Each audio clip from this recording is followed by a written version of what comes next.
ये नहीं हो सकता।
दंभासुर, संसार का प्रत्येक अहंकार तो नष्ट होकर ही रहता है।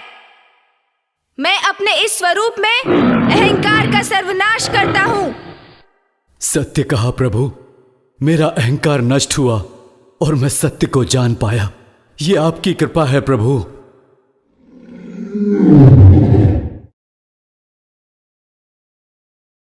मुझे क्षमा कर दीजिए। मेरा अंत मत कीजिए, मेरा अंत मत कीजिए। मुझे क्षमा कर दीजिए। ये तो स्वभाव ही है असुरों का। भारी पड़े तो शीश पर चढ़कर केश पकड़ते हैं, अन्यथा चरणों में ही गिर जाते हैं।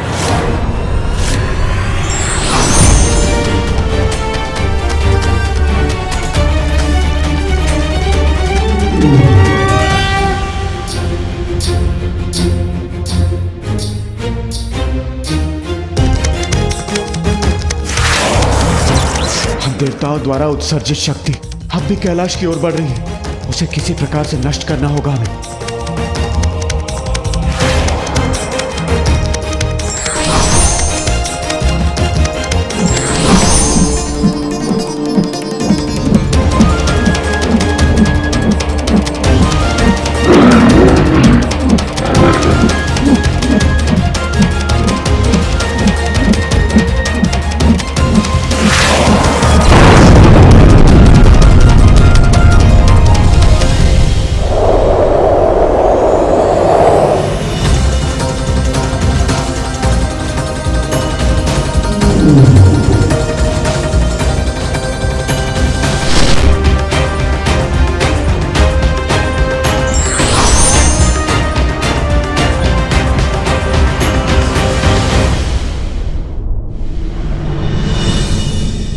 शिवपुत्र, मुझे क्षमा कर दीजिए। मेरा अंत मत कीजिए।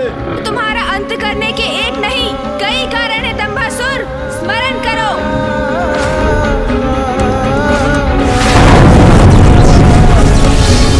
अब से कैलाश का अधिपति मैं हूँ, केवल मैं। बिना मेरी अनुमति के कैलाश में कोई प्रवेश नहीं कर सकता। कैलाश असुरों का है।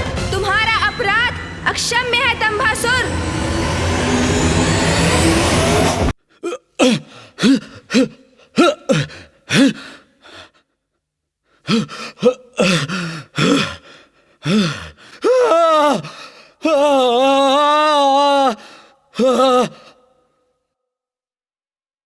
मानसरोवर का जल ही तुम्हारे पापों का अंत कर सकता है दंभासुर।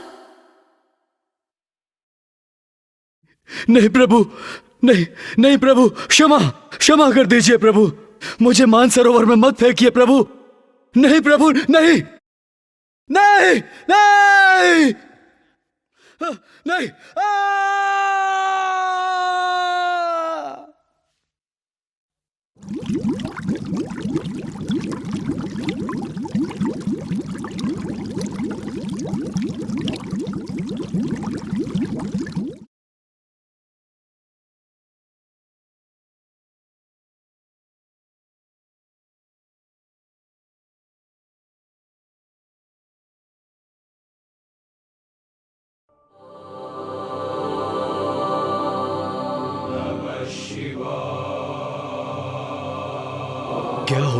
मेरे साथ कैसी अद्भुत अनुभूति हो रही है।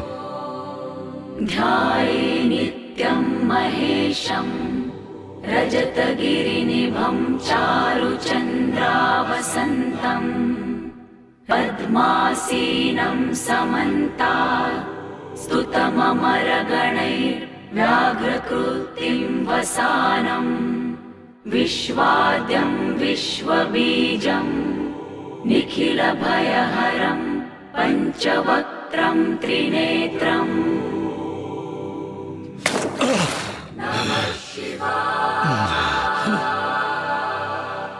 मुझे क्षमा कर दीजिए प्रभु, मुझे क्षमा कर दीजिए। मुझसे बहुत बड़ी भूल हो गई है, मुझे क्षमा कर दीजिए। किंतु मेरा तो सर्वत्र नष्ट हो गया प्रभु। मेरे पुत्र जो मेरा अहंकार थे, आपने उनका भी वध कर दिया।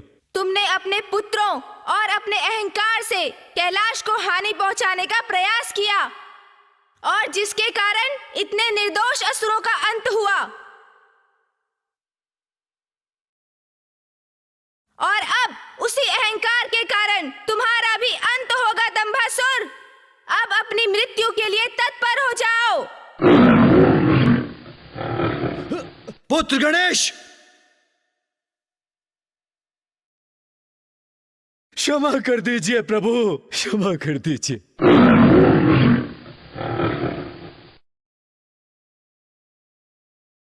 उसे क्षमा कर दो पुत्र गणेश। दंबासुर के पुत्रों के साथ तुमने उसके अहंकार का नाश किया। यदि तुम उसका वध कर दोगे तो इसे अपनी भूल का पश्चाताप करने का अवसर नहीं मिलेगा।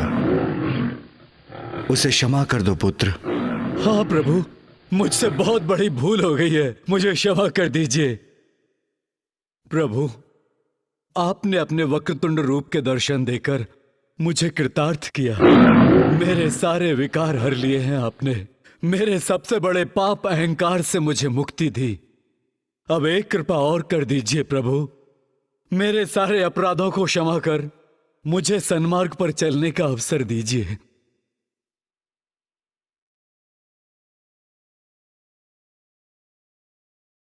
ओम वक्रतुंडाय नमः।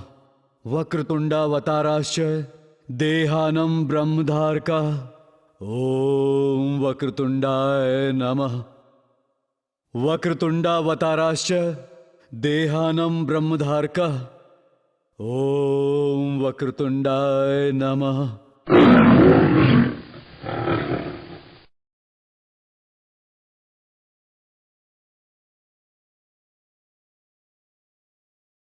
मेरा ये वक्रतुंड स्वरूप अहंकार को नष्ट करने के लिए है, किंतु जो अपनी भूल स्वीकार कर सुधरने की चेष्टा करेगा, मैं उसे उसका अवसर भी अवश्य दूंगा।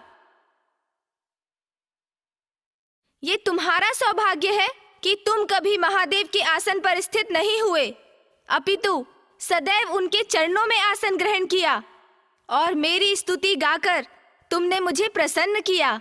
अन्यथा तुम्हें क्षमा करना असंभव हो जाता। जाओ दंभासुर, अपने इस अवसर का उचित प्रयोग करो। सत्कर्म करते हुए अहंकार रहित जीवन व्यतीत करो। मैं धन्य हो गया प्रभु, मैं धन्य हो गया। आपको कोटि कोटि प्रणाम प्रभु।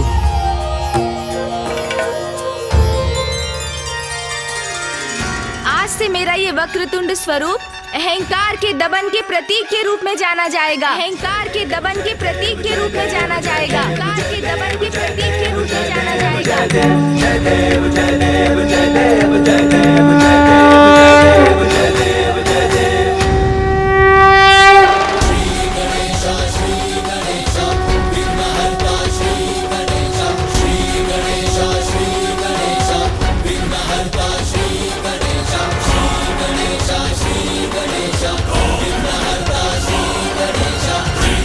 वास्तविकता में अहंकार व्यक्ति का सबसे बड़ा शत्रु है, जो अवसर पाते ही प्रबल होकर भिन्न भिन्न रूप लेकर हमें अपने वश में कर लेता है। किसी को धन का अहंकार है तो किसी को सौंदर्य का। विद्या का, वाहन का, शक्ति का। और किसी किसी को तो भक्ति का भी अहंकार हो जाता है। कारण जो भी हो, अहंकार तो सदैव पतन की ओर ही ले जाता है। इसलिए हमें अहंकार को कभी अपने भीतर नहीं आने देना चाहिए। और स्मरण रहे, जो स्वयं को ईश्वर के कार्यों का साधन मात्र समझकर अपने कर्म करता है, उसे अहंकार कभी स्पर्श भी नहीं कर सकता। और अहंकार का ये विष मात्र असुरों को ही नहीं, देवताओं पर भी हावी हो सकता है।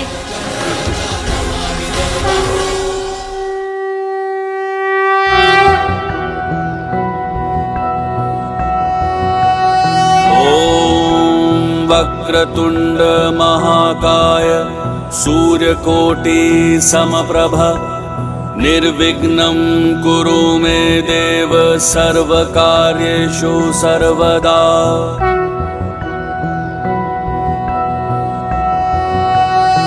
ॐ वक्रतुण्ड महाकाय सूर्यकोटि समप्रभ निर्विघ्नं कुरु मे देव सर्वकार्येषु सर्वदा।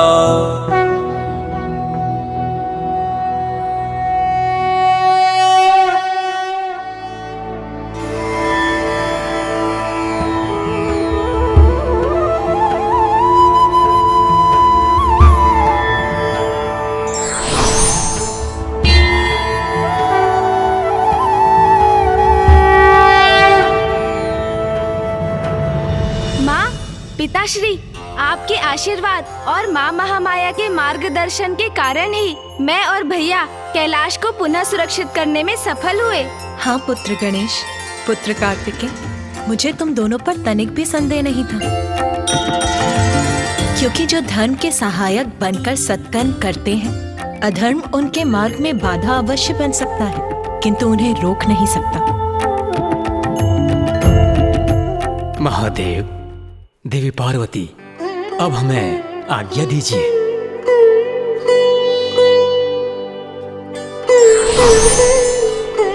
महादेव, अब हम सबको भी आज्ञा दीजिए।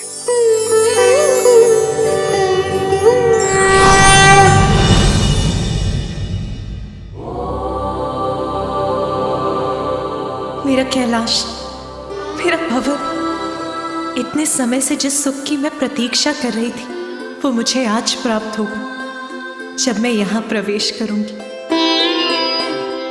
रुकिए माँ, रुकिए।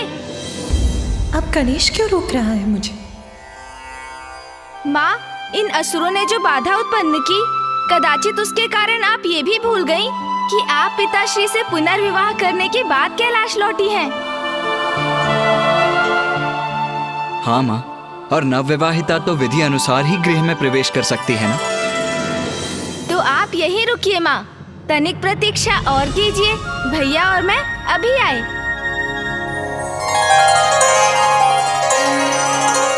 ये क्या हुआ स्वामी? कहाँ चले गए ये दोनों? तुम्हारे पुत्र हैं उमा, दोनों एक साथ गए हैं तो कुछ ना कुछ कोलाहल तो अवश्य होगा। माँ, पिताश्री, आप दोनों का स्वागत है।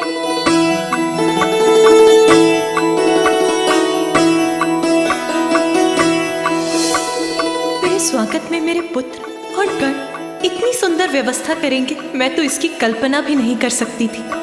आइए माँ, अब आगे बढ़िए। चलिए पिताश्री।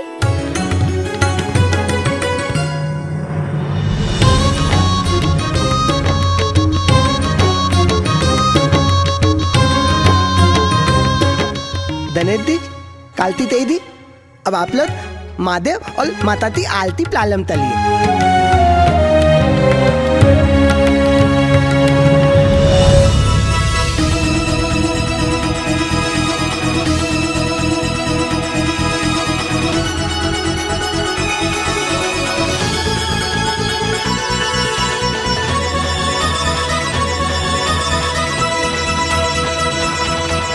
माँ, अब अपना दाहिना पांव बढ़ाकर इस कलश को एक मंद ठोकर से उलट दीजिए, फिर अपना पाँव भीतर रखिए। अच्छा पुत्र गणेश, तुम तो सभी विधि विधान में बहुत निपुण हो गए हो। इसका श्रेय तो मामी जी और बुआ जी को जाता है माँ।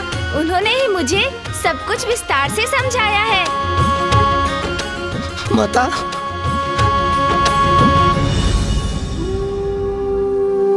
माता मुझे तमाम दल दीजिए माता। माता मैं और अन्य दिन आते तो आते तब प्रबंध चल रहे थे, किंतु ये अतुल माता इंतजार तब अतुला लेते हैं माता। मुझे तमाम दल दीजिए माता। कोई बात नहीं तोतला जी, इसमें आपका कोई दोष नहीं है, किंतु आपने जो कुछ भी किया मैं तो उसी से बहुत प्रसन्न हूँ।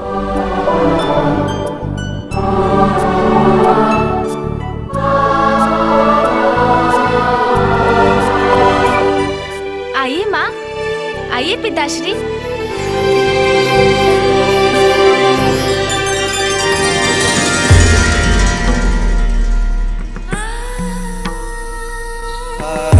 तुमसे रिक्त मेरे अपूर्ण जीवन को आज तुमने पुनः पूर्ण कर दिया उमा।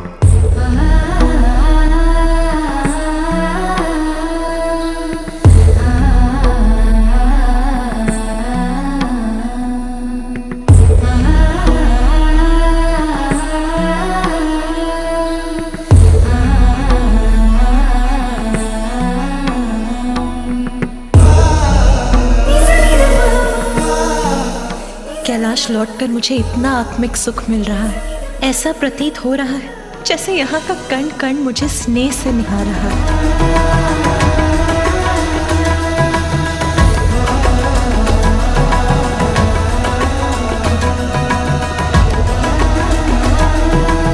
सर्वप्रथम मैं प्रभु की पूजा और अभिषेक करूंगी।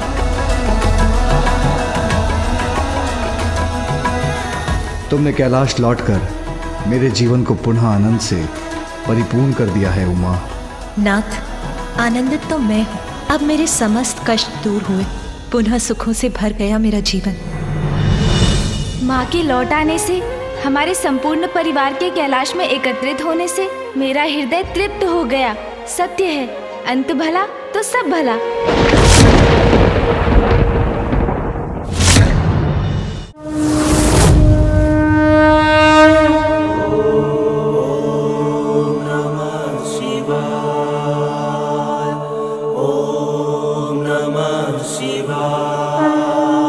प्रभु, मेरी ये पुष्पांजलि स्वीकार कीजिए। माँ तो पूजा में लीन है। नहीं, ये उचित समय नहीं उन्हें मेरे प्रस्थान के बारे में बताने का।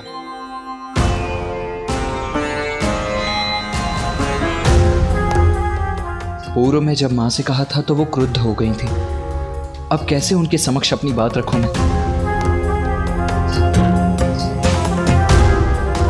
पुत्र कार्तिकेय,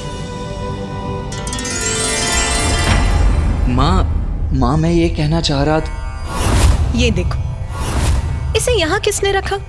इसे तो यहाँ होना चाहिए था। अरे अरे माँ, ये आप क्या कर रही हैं? मैं हूँ ना। ओह, माँ का मन तो अभी भी सामान्य नहीं। कैसे कहूँ उनसे, कहीं वो क्रुद्ध न हो जाएं। लीजिए माँ, उचित है ना? अब उचित तो कुछ भी नहीं है पुत्र। इस कक्ष की अवस्था तो देखो, यहाँ तो सभी कुछ अस्त व्यस्त है।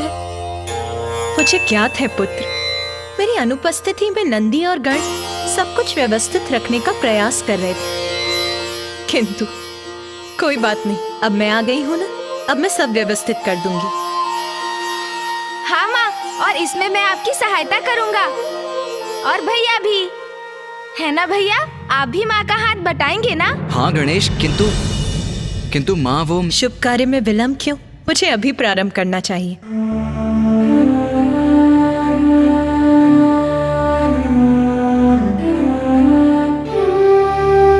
अरे हाँ पुत्र, तुम कुछ कह रहे थे ना? कहो पुत्र। माँ, मुझे अब प्रस्थान करना होगा।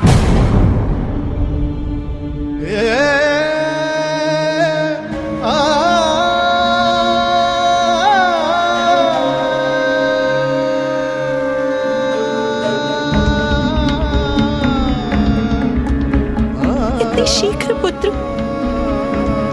हाँ माँ, आपके और पिताजी के पुनर्विवाह, आपके कैलाश लौटने में समय तो जैसे गतिमान पक्षी की तरह उड़ गया।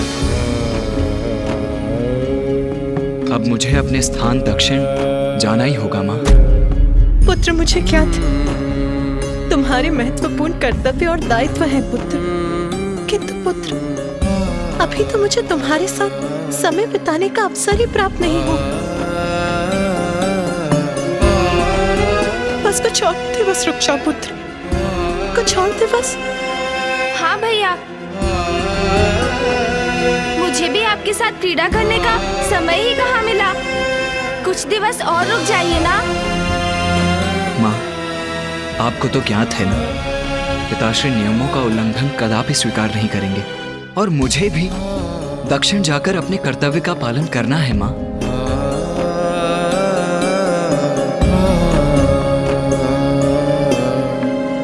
इसलिए मुझे अब जाने की अनुमति दीजिए माँ। प्रणाम माँ। तुम्हारा जाना हमें दुखी अवश्य करेगा पुत्र, किंतु तुम्हारी माँ को तुम पर गर्व है पुत्र।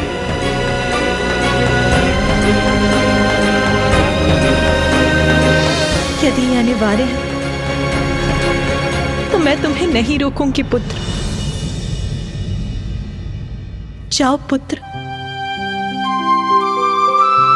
सफलता सदा तुम्हारे साथ रहे पुत्र। धन्यवाद माँ।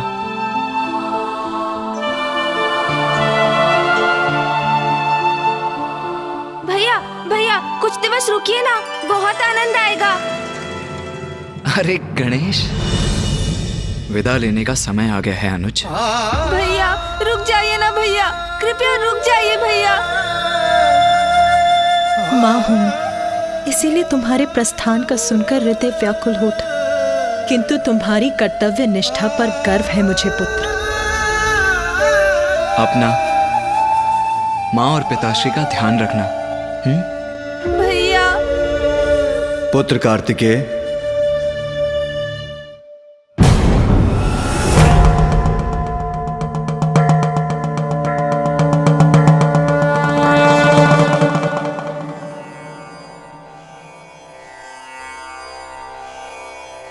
पुत्र कार्तिकेय, मां को सुख पहुंचाना भी तुम्हारा ही कर्तव्य है। वो चाहती हैं तो कुछ और दिवस यहां रुक जाओ।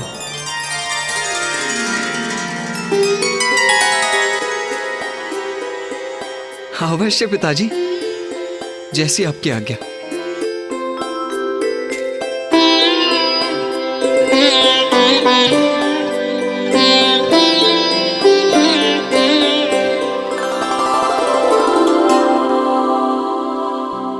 अब मेरा पूर्ण परिवार प्रसन्न है, कोई उलझन शेष नहीं, तो मैं निश्चित होकर ध्यान कर सकता हूं।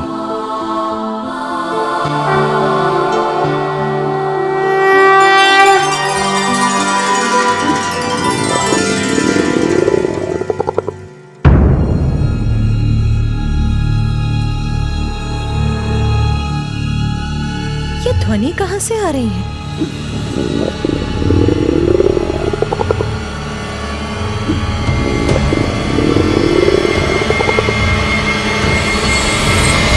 तो गणेश से आ रही है यह ध्वनि।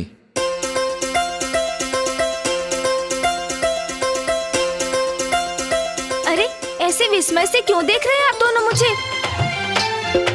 वो माँ, इतने दिनों से मेरा कुछ पोषण नहीं हुआ ना, उदर में कुछ नहीं गया, इसीलिए मेरा ये उदर इतनी तीव्र प्रतिक्रिया दे रहा है।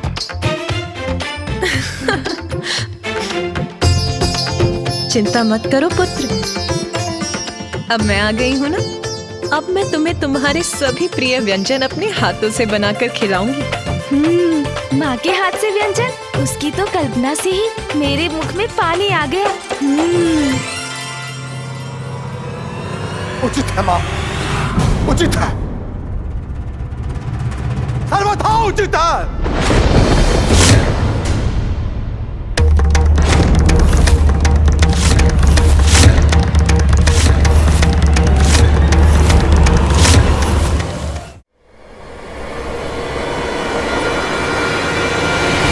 मेरा प्रणाम स्वीकार करें। प्रणाम ऋषिवर अंगीरस। प्रणाम ऋषिवर। प्रणाम ऋषिवर। माँ का हृदय अपनी संतानों में भेदभाव नहीं करता जगत जननी। आप अपने पुत्रों को स्वयं अपने हाथों से स्वादिष्ट व्यंजन बनाकर खिलाएं, जबकि आपकी अन्य संतानें भूख प्यास से त्रस्त होकर अपने प्राण गंवाने पर विवश हो रही है। ये कहाँ का न्याय है माते?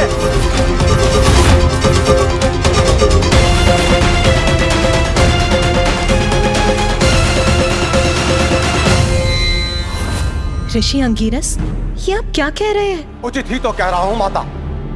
जब भगवान ही भक्त की गुहार ना सुने तो विवश होकर भक्त को भगवान के निकट आना ही पड़ता है। ऋषि अंगीरस, आप जो कह रहे हैं मैं समझ नहीं पा रही। आप बहुत लंबी यात्रा से आए, तनिक विश्राम कर जलपान ग्रहण करिए, फिर आपको जो भी कहना है विस्तार से कहिएगा। माता, मैं अपने कठोर वचनों के लिए क्षमा चाहता हूं। विश्राम का अवकाश नहीं है मेरे पास। जलपान नहीं करूंगा मैं। भोजन का निवाला कैसे अपने मुख में रख सकता हूं माता, जबकि दक्षिण में मेरे बंधु बांधव घोर कष्ट में है। दक्षिण में ऋषिवर? क्या हुआ है वहां?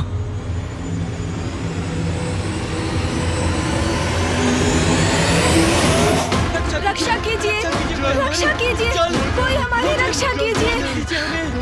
हम मृत्यु को प्राप्त। इतनी व्यथा, ऐसा रुदन, क्या कारण है इसका?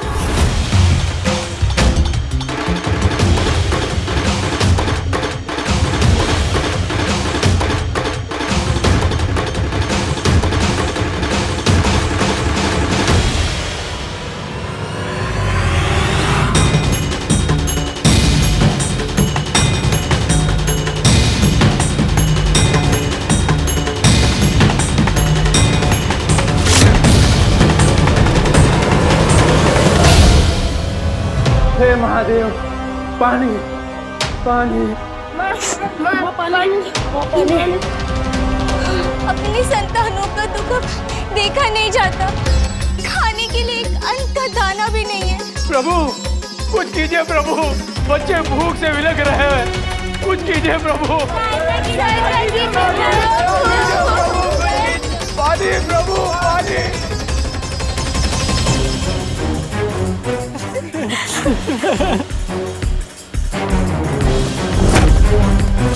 महादेव, हम दुखियारों पर दया करो महादेव। अब तो प्रथम पुत्र गणेश ही सबके विघ्न हरते हैं। हमारी पुकार सुन, हमारे जीवन का विघ्न हरेंगे। प्रभु, हमारे प्रभु।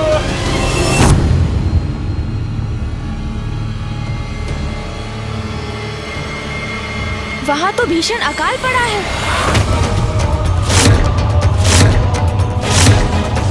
अकाल?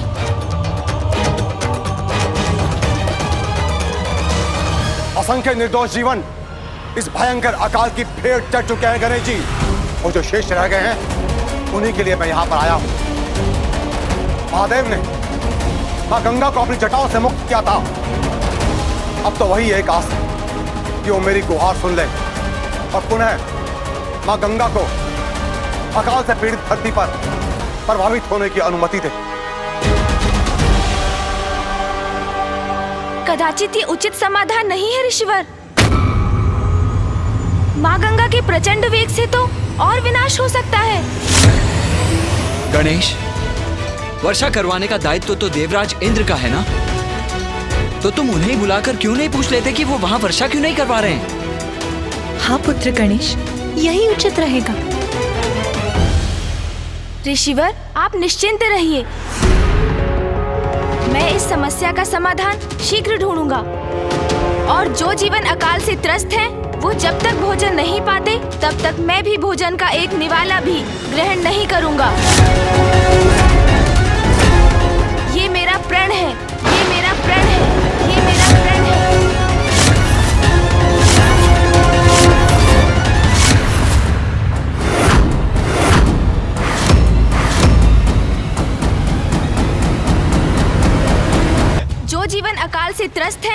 जब तक भोजन नहीं पाते तब तक मैं भी भोजन का एक निवाला भी ग्रहण नहीं करूंगा। ये मेरा प्रण है, ये मेरा प्रण है।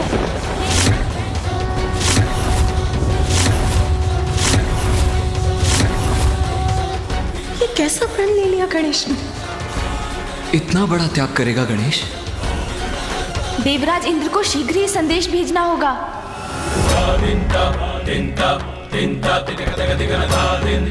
सून जी,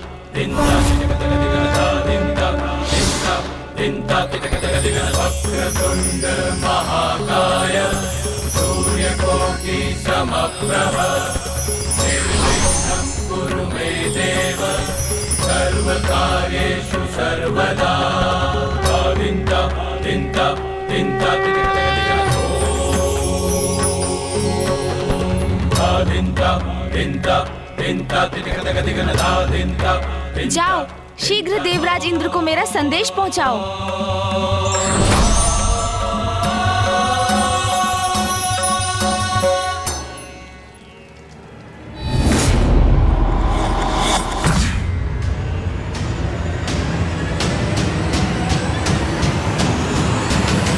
प्रणाम देवराज। प्रभु क्षमा कीजिए देवराज, मुझे आपसे कुछ महत्वपूर्ण चर्चा करनी है। ऐसा भी क्या आवश्यक है जो तुम प्रतीक्षा नहीं कर सकते थे? देख नहीं रहे कितनी लंबी यात्रा के बाद लौट रहा हूं मैं। क्षमा करें महाराज, क्षमा करें देवराज।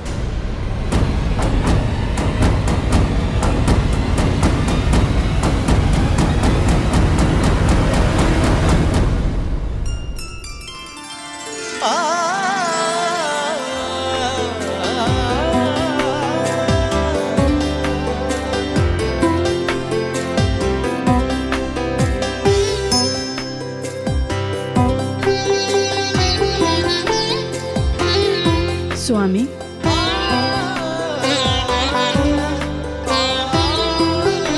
देवी शची, नहीं दर्पण के समक्ष रुक जाइए। स्वामी मुझे क्यों रोक रहे हैं?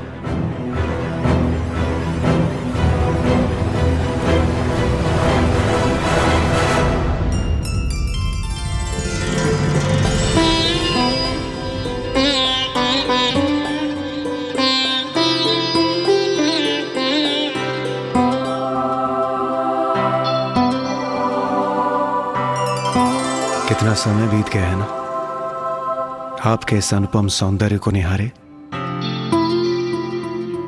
अब कहीं जाकर मुझे अवकाश प्राप्त हुआ है। स्वामी,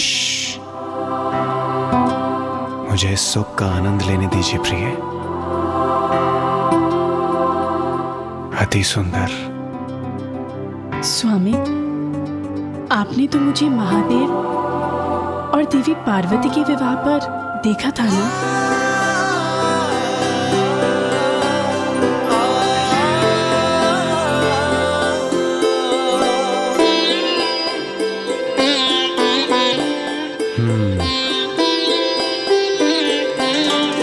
यह तो मेरा सौभाग्य है प्रिय कि महादेव और माता पार्वती के शुभता और सौंदर्यता से परिपूर्ण विवाह के अवसर पर मैं वहां उपस्थित था।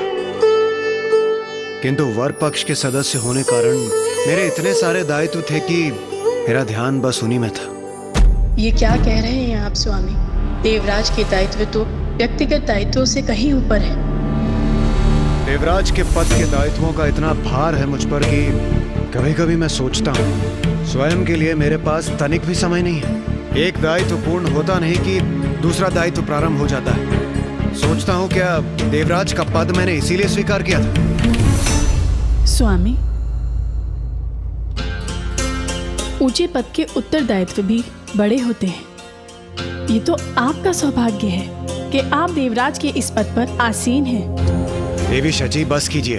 ये पद, कार्यभार, उत्तरदायित्व की बातें छोड़िए ये सब कुछ।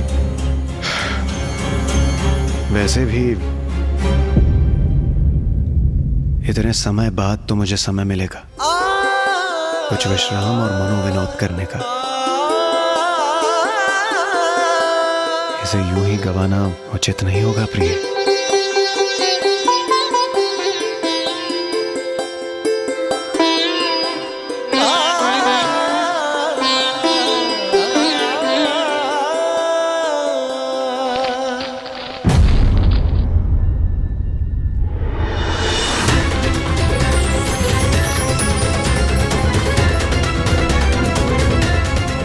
ये क्या है? सूखा पत्ता स्वर्ग में? स्वामी,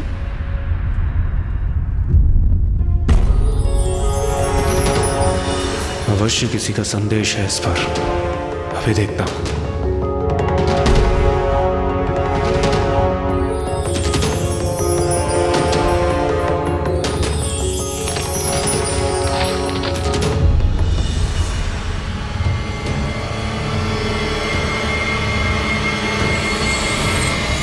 देवराज, आपसे कुछ अत्यंत महत्वपूर्ण विचार विमर्श करना है, इसलिए आप शीघ्र कैलाश आ जाइए। गणेश।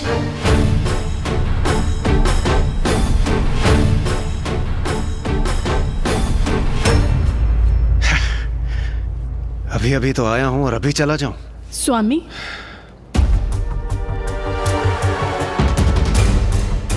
क्या हुआ स्वामी? ये देखिए देवीश जी, कार्य कार्य बस कार्य। गणेश जी ने मुझे देवराज को पुनः कैलाश बुलाया। ये संदेश भेजा है उन्होंने कि मुझसे कुछ अत्यंत आवश्यक विचार विमर्श करने हैं। पता नहीं ऐसा भी क्या है। स्वामी, प्रथम पूज्य गणेश जी ने आपको बुलाया है तो आपको अवश्य ही जाना चाहिए। देवीश जी, आप ये क्या कह रही हैं? मैं उन्हीं के कार्यों में तो व्यस्त था। महादेव और माता पार्वती के विवाह से अभी अभी तो मैं लौटा हूं। इस प्रकार तो आजीवन मैं उन्हीं के कार्यों में बंधा रहूंगा और स्वयं के लिए, विश्राम के लिए मेरे पास तनिक भी समय नहीं बचेगा। स्वामी, उन्होंने बुलाया है तो अवश्य ही कोई महत्वपूर्ण कार्य होगा। आपको निसंकोच वहां जाना चाहिए। विश्राम तो आप लौटकर भी कर सकते हैं। नहीं देवीश जी, इस प्रकार तो एक कार्य का चक्र कभी नहीं थमेगा। मुझे स्वयं ही कुछ सीमाएं निर्धारित करनी होंगी। क्या देवराज होते हुए मुझे इतनी भी स्वतंत्रता नहीं है कि मैं तनिक विश्राम कर सकूं? नहीं, मैं नहीं जाऊंगा। मैं अपने सारथी मातली को ही भेज दूंगा। वही जाकर गणेश जी से पूछ लेंगे कि ऐसा भी क्या आवश्यक कार्य है। स्वामी, ये उचित नहीं कर रहे हैं। कुछ सुख भोगने के अवकाश का तो देवराज को भी अधिकार है।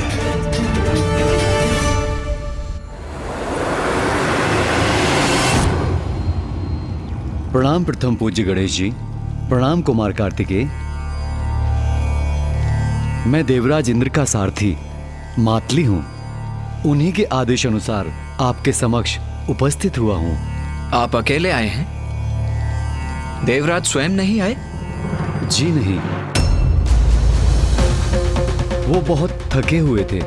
उन्हीं के आदेश के अनुसार मैं आपके पास आया हूं। मैं आपका संदेश उन तक पहुंचा दूंगा। थके हुए थे, ये कारण है उनके नहीं आने का? मातली जी, देवराज को मेरा संदेश दीजिए कि मैं उनसे अभी मिलने का इच्छुक हूँ। प्रथम पूज्य होने के नाते ये मेरा आदेश है। अवश्य प्रभु। ये कैसा अनुचित आचरण किया देवराज ने? मेरा संदेश पाकर देवराज स्थिति की गंभीरता अवश्य समझेंगे। मुझे विश्वास है वो मेरे संदेश का मान रखेंगे।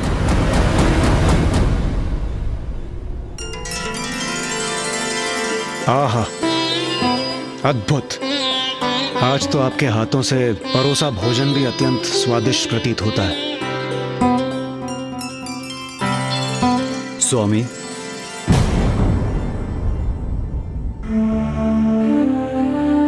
क्या हुआ मातली?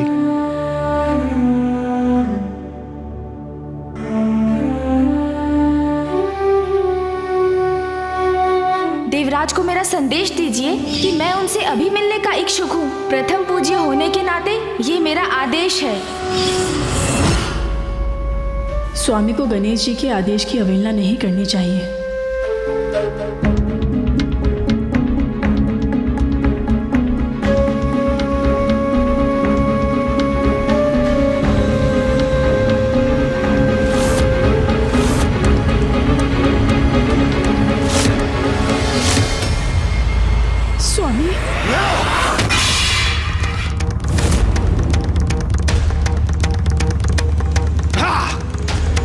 देवराजेंद्र हूं मैं, तो क्या सभी के दिए आदेशों को स्वीकार करने का निरादर होगा, कदापि नहीं। शांत हो जाइए स्वामी। शांत नहीं होऊंगा मैं। आज ही महादेव से भेंट करूंगा मैं और इस विषय में बात करूंगा उनसे। रुक जाइए स्वामी, स्वयं को शांत कीजिए। इस बात को बढ़ाने का कोई लाभ नहीं। बात तो अब बढ़कर रहेगी देवी शची। देवराज इंद्र हूं मैं। कोई अन्य देवता मुझे आदेश दे, ये मुझे कदापि स्वीकार नहीं। स्वामी, मात्र माता पार्वती और भोलेनाथ का पुत्र होने कारण हम उन्हें वो पद प्रदान करते जिस पद की योग्यता प्रमाणित करने के लिए उन्होंने अब तक कुछ भी नहीं किया। आपका अभिमान मेरे पुत्र के अपमान का कारण नहीं बन सकता। स्वामी का इतनी क्रोधित अवस्था में जाना उचित नहीं, किंतु उनको रोकना भी तो संभव नहीं है। किंतु पिताश्री, देवराज ने अपने सारथी मातली को मेरे पास भेज दिया। हाँ पिताश्री, देवराज का ये व्यवहार सर्वथा अनुचित है। ऐसा प्रतीत होता है कि देवराज इंद्र के भीतर अभी भी अहंकार शेष है, जो इस पद पर होने वाले के लिए सर्वथा अनुचित है। जो जितने ऊंचे पद पर आसीन होता है, उसे उतनी ही चुनौतियों और परीक्षाओं का सामना करना पड़ता है।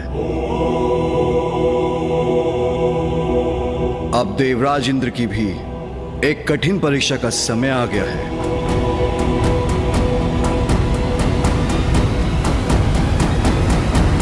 देवराज की परीक्षा?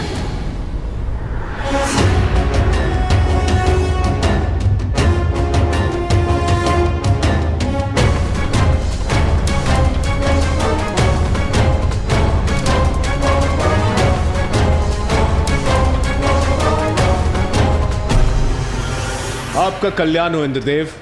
मैं तो आपसे ही भेंट करने आ रहा था।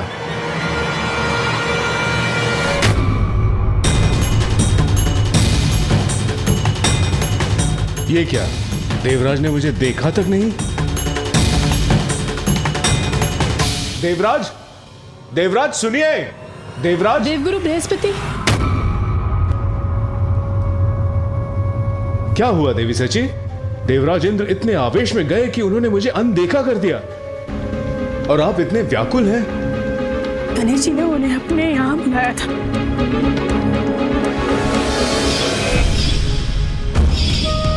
क्या देवराज होते हुए मुझे इतनी भी स्वतंत्रता नहीं है कि मैं तनिक विश्राम कर सकूं? नहीं, मैं नहीं जाऊंगा। मैं अपने सारथी मातली को ही भेज दूंगा। देवराज को मेरा संदेश दीजिए कि मैं उनसे अभी मिलने का इच्छुक हूँ। प्रथम पूज्य होने के नाते ये मेरा आदेश है। उसके बाद ये सब हो गया। मैं आपसे विनती करती हूँ देवगुरु बृहस्पति, आप स्वामी के साथ कैलाश चले जाइए। कहीं वो क्रोध में आकर कोई भूल न कर बैठे। मैं आपसे विनती करती हूँ देवगुरु, कृपया कर आप उनके साथ चले जाइए। उचित है देवी।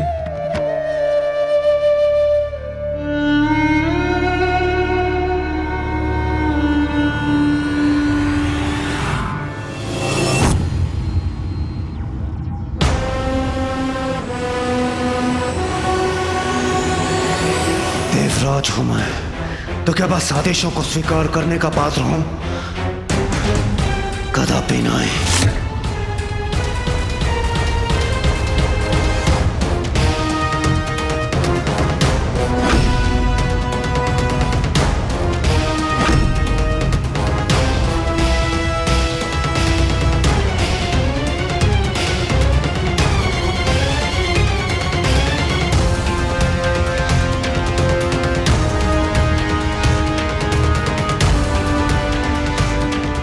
रुक जाइए देवराज इंद्र, रुक जाइए।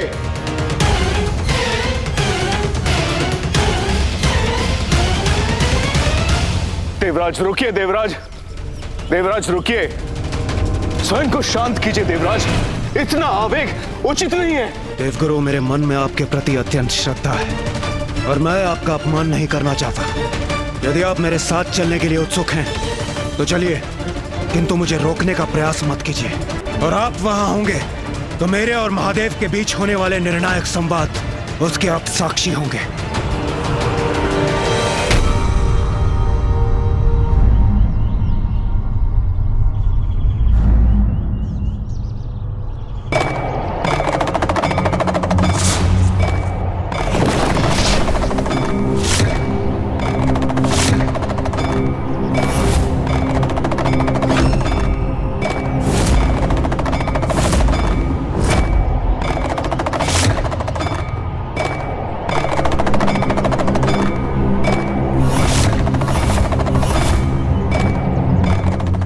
कौन है वो?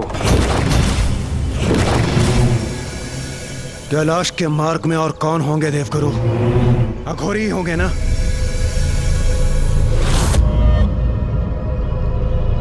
ए अघोरी, देवराज हूं मैं, हटो मेरे मार्ग से।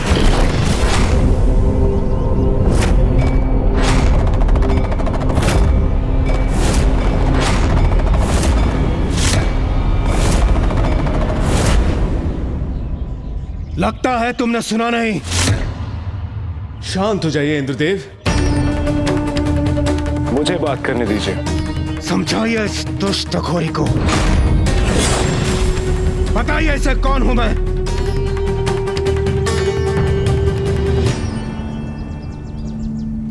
आपसे विनम्र निवेदन है, आप जो भी हैं, हमें अपने मार्ग में आगे जाने दीजिए। ये आप इससे निवेदन क्यों कर रहे हैं देवगुरु? ये मेरे मार्ग में बाधा बनने की उद्दंडता कर रहा है।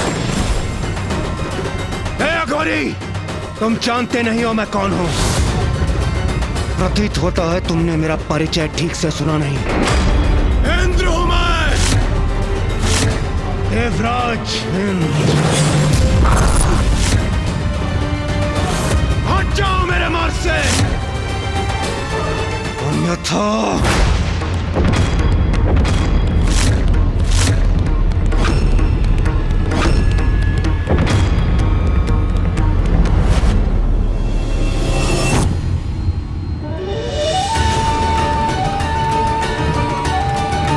देवराज इंद्र का अहंकार उन पर और हावी हो रहा है।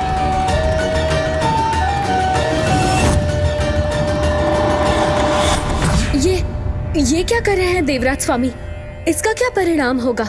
अहंकार का विष तो उसी को डसता है देवी, जिसमें वो वास करता है। ये क्या कर रहे हैं इंद्रदेव? उन्हें भान भी नहीं कि वो इतने अहंकार भरे स्वर में किसका अपमान कर रहे हैं।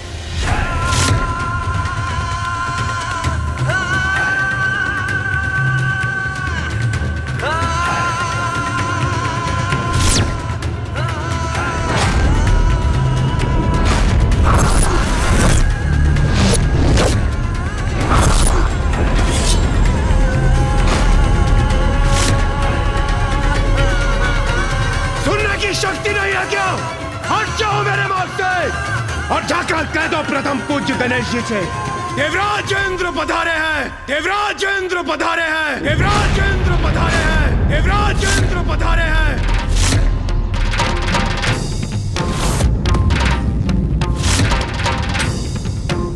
देवराज की ये अहंकार जनित उद्दंडता उचित नहीं। अहंकार व्यक्ति में ऐसा बुद्धि भ्रम उत्पन्न करता है कि वो अपने तक में ही सीमित हो जाता है और फिर उसमें किसी को भी पहचानने का सामर्थ्य नहीं रहता। देवराज स्वयं अपने पतन को निमंत्रण दे रहे हैं। तुम मेरे आदेश का उल्लंघन करने की धृष्टता कर रहे हो अघोरी। तुम्हें मेरा देवराज इंद्र का आदेश सुनाई नहीं दिया? हट जाओ मेरे मार्ग से। शांत हो जाइए इंद्रदेव, कदाचित इनका स्वास्थ्य बिगड़ा हो या उनके तन पर ऐसा कोई घाव हो जिसके कारण वो विवश हो रहे हैं। इसीलिए हमें क्रोध से नहीं, सहानुभूति का व्यवहार करना चाहिए।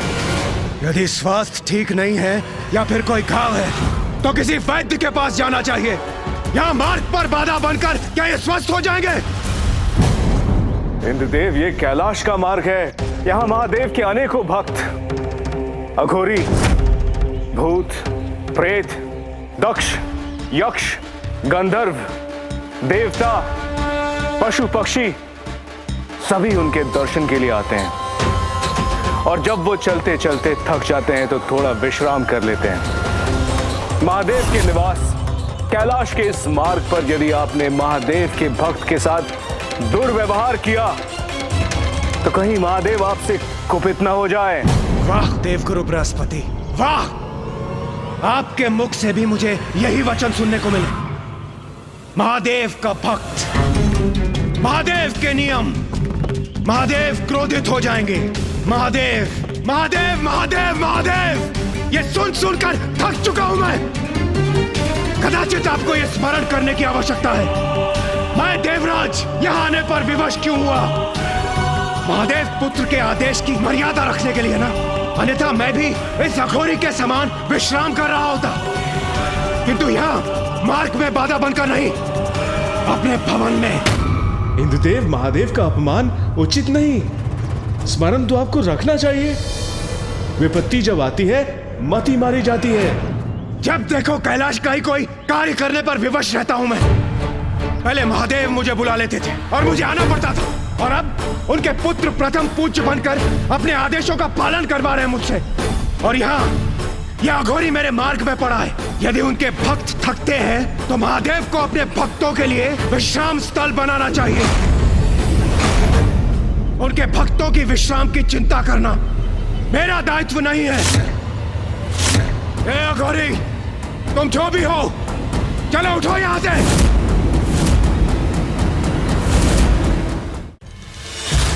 इंद्रदेव का तो जैसे स्वयं पर कोई नियंत्रण ही नहीं है। ए अघोरी, अंतिम चेतावनी दे रहा हूं मैं तुम्हें, हट जाओ मेरे मार्ग से, अन्यथा। इंद्रदेव रुक जाइए और कुछ मत कहिए।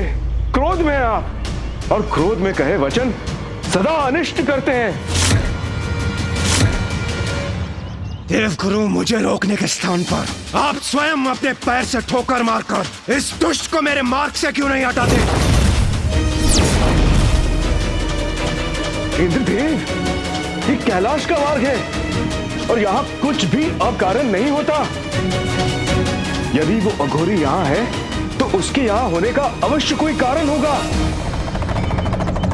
वो अपने स्थान से नहीं हट रहे हैं तो रहने दीजिए। कैलाश जाने का तो एक अन्य मार्ग भी है, हम उसी पीछे के मार्ग से चले जाते हैं। आइए चलिए। देवगुरु, जो चौर्य कर्म करते हैं, अपराधी होते हैं, वो पीछे के मार्ग से जाते हैं, देवराज इंद्र नहीं। और आप मुझे मार्ग परिवर्तन करने का सुझाव दे रहे हैं, वो भी इस तुच्छ अघोरी के लिए।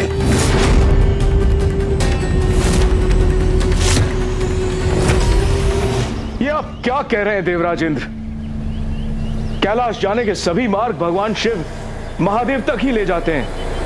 बस, बहुत हुआ।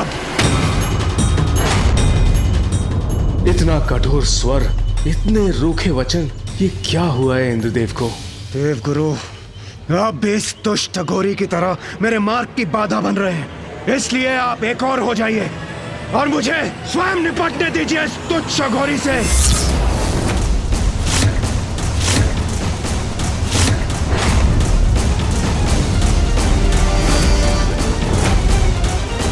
आप क्या करने जा रहे हैं देवराज? देवराज हूं मैं और मुझे मेरे आदेशों का पालन करवाना आता है।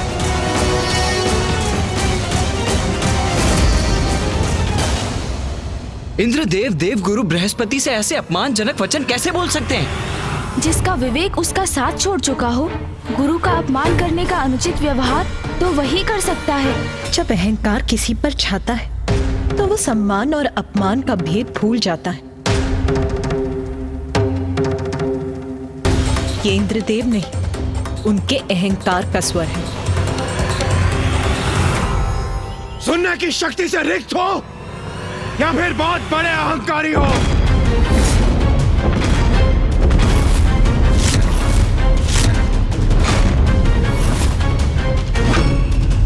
मुझे तो तुम बहुत बड़े मूर्ख प्रतीत होते हो। मेरे पैर की एक ठोकर खाओगे तो सुनने की शक्ति पुनः वापस आ जाएगी। तुम्हारा अहंकार चूर चूर हो जाएगा और बुद्धि भी वापस आ जाएगी।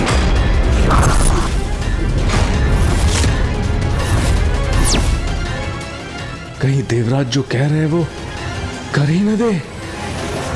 इंद्रदेव पिताजी को दुत्कारने का दुस्साहस कर रहे हैं।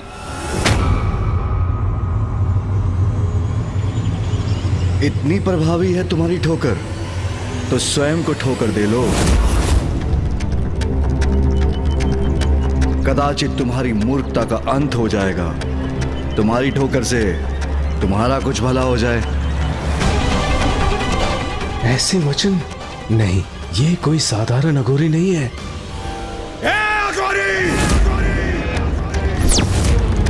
तुम मुझे देवराज इंद्र को उत्तर देने की उद्दंडता कर रहे हो।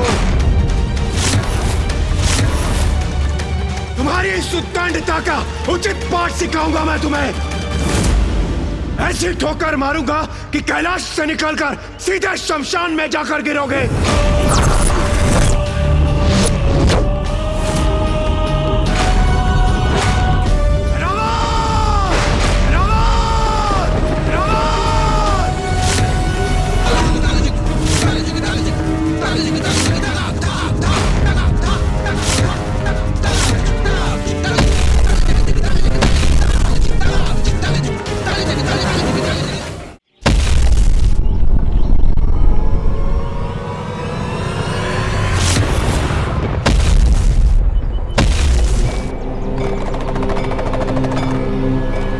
देवराज, आप ये क्या करने जा रहे हैं? मैं क्या करने वाला हूं वो अभी आपको ज्ञात हो जाएगा देवगुरु।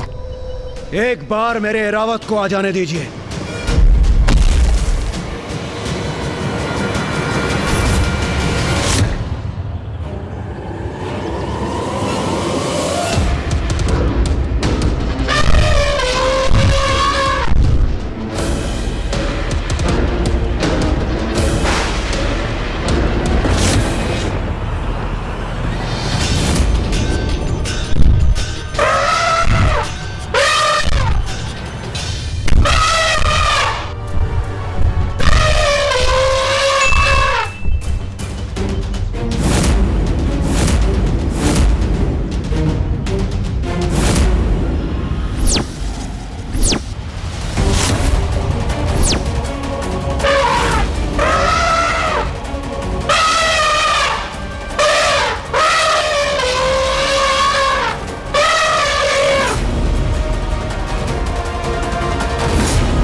इंद्रदेव को क्या हुआ नाथ?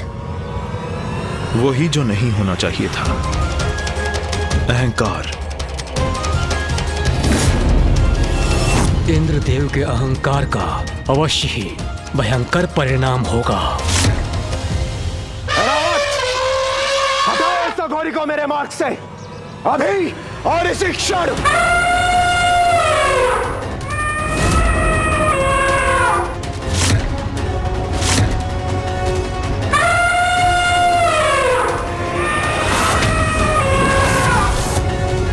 तो इसलिए ऐरावत का आवाहन किया था इंद्रदेव ने।